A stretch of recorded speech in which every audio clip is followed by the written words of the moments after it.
তো বন্ধু আজকে আপনাদের জন্য নিয়ে চলে আসলাম বিরাট বড় একটি আপডেট। তো আপনারা সকলেই জানেন যে 2025 সালে প্রত্যেকের কিন্তু এসআইআর ফর্ম কিন্তু ফিল আপ করা হয়েছে বা জমা দিয়েছেন, আপনারাও জমা দিয়েছেন। তো সেই তালিকা কিন্তু খরচা তালিকা কিন্তু প্রকাশ করা হয়েছে, আপনারা সকলেই জানেন। তো এখানে যদি আপনারা ভালো করে লক্ষ্য করেন, দেখুন এখানে পরিষ্কার কিন্তু উল্লেখ করা হয়েছে। এই যে এখানে দেখুন খরচা ভোটার তালিকা প্রকাশ 16ই ডিসেম্বর 2025। তো আপনারা সকলেই জানেন যে 2025 সালের 16ই ডিসেম্বর কিন্তু প্রকাশ করা হয়েছে। তো এই লিস্টে যদি আপনার নাম থাকে তাহলে কিন্তু আপনার কোনো সমস্যা হবে না, ফাইনাল রুলে কিন্তু আপনার নামটি চলে আসবে। এবং এখানে বলা হয়েছে যদি আপনার দাবি এবং আপত্তির সময়কাল, যদি আপনার ধরুন খরচা তালিকায় আপনার নাম নেই, সেক্ষেত্রে আপনারা কি করবেন, দেখুন এখানে 16ই ডিসেম্বর 2025 থেকে 15ই জানুয়ারি 2026-এর মধ্যে কিন্তু আপনাকে শুনানিতে ডাকা হবে বা আপনাকে কিন্তু কল দেওয়া হবে, ঠিক আছে। তো তারপরে এখানে দেখুন নোটিশ পর্যায়ে কি বলে যে শুনানি বা যাচাইকরণ 16ই ডিসেম্বর 2025 থেকে 7ই ফেব্রুয়ারি 2026-এর মধ্যে কিন্তু আপনার শুনানি বা যাচাইকরণ সম্পূর্ণ হবে। এবং এখানে পরিষ্কার কিন্তু বলা হয়েছে চূড়ান্ত ভোটার তালিকা কিন্তু প্রকাশ করবে 14ই ফেব্রুয়ারি 2026। তো আপনারা বুঝতে পারছেন বন্ধুরা।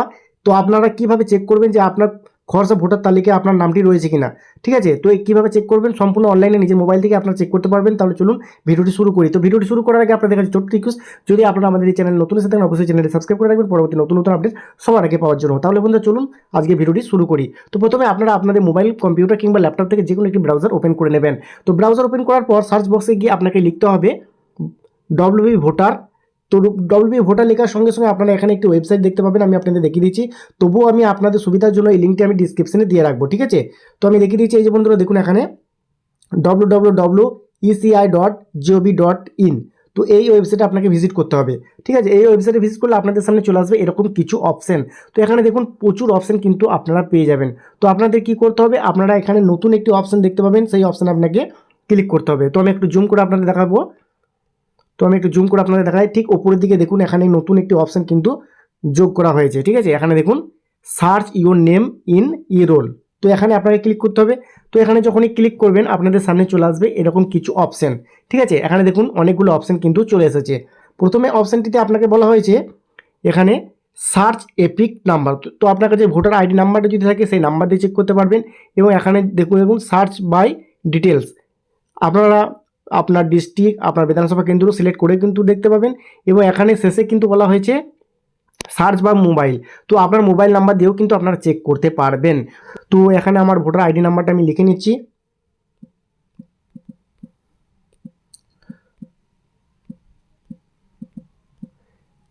আচ্ছা, ভোটার নাম্বারটা লেখা কমপ্লিট। এখন পাশে দেখুন সিলেক্ট ইউর স্টেট। তো এখানে ক্লিক করে আপনার যে স্টেট, আমার ওয়েস্ট বেঙ্গল স্টেট আমি সিলেক্ট করলাম। তারপরে নিচেতে যে ক্যাপচা কোডটি আপনারা দেখতে পাবেন, এখানে দেখুন কিছু ক্যাপচা কোড লেখা রয়েছে, সেই ক্যাপচা কোডটি আপনাকে এখানে লিখতে হবে, ঠিক আছে। তারপরে এই যে নিচেতে দেখুন সার্চ অপশানটি আপনারা দেখতে পাবেন, এই যে নিচেতে সার্চ অপশান, সার্চে ক্লিক করে দেবেন, ঠিক আছে। তো এখানে ক্লিক করলে আপনাদের সামনে দেখুন এখানে ডিটেলস কিন্তু চলে এসেছে। এই যে বন্ধুরা দেখুন এখানে আমি যদি আপনাদের দেখাই, তাহলে এখানে দেখুন সমস্ত ডিটেলসটা কিন্তু আমার চলে এসেছে। তার মানে আমার কিন্তু খরচার তালিকায় নাম কিন্তু নথিভুক্ত করা হয়েছে, এটাই কিন্তু তার প্রমাণ। তো এখানে যদি আপনারা একটু ডান দিক থেকে বাম দিকে স্ক্রল করেন তাহলে দেখুন এখানে নতুন একটি অপশান কিন্তু আপনারা দেখতে পাবেন। এই যে বন্ধুরা দেখুন এখানে ভিউ ডিটেলস, এই অপশান আপনারা যদি ক্লিক করেন আপনার সামনে কিন্তু আরও কিছু ডিটেলস চলে আসবে। এই যে বন্ধুরা দেখুন এখানে সমস্ত ডিটেলস কিন্তু চলে এসেছে। তো আপনারা এইভাবে কিন্তু খুব সহজে আপনার খরচা তালিকা প্রকাশটা দেখে নিতে পারবেন আপনার নিজের মোবাইল থেকে। কোনো অনলাইন সেন্টারে আপনাকে লাইনে দাঁড়াতে হবে না, ঠিক আছে। এইভাবে কিন্তু খুব সহজে আপনারা দেখতে পাবেন। তো বন্ধুরা আশা করছি আজকে এই ভিডিওটি আপনাদের কাছে অনেক হেল্পফুল হয়েছে। ভিডিওটি কেমন লাগলো অবশ্যই কমেন্ট করে রাখবেন। এবং যদি আপনাদের ভিডিওটি ভালো লাগে অবশ্যই একটি লাইক এবং একটি শেয়ার অবশ্যই করবেন জনসাথে প্রচারের জন্য।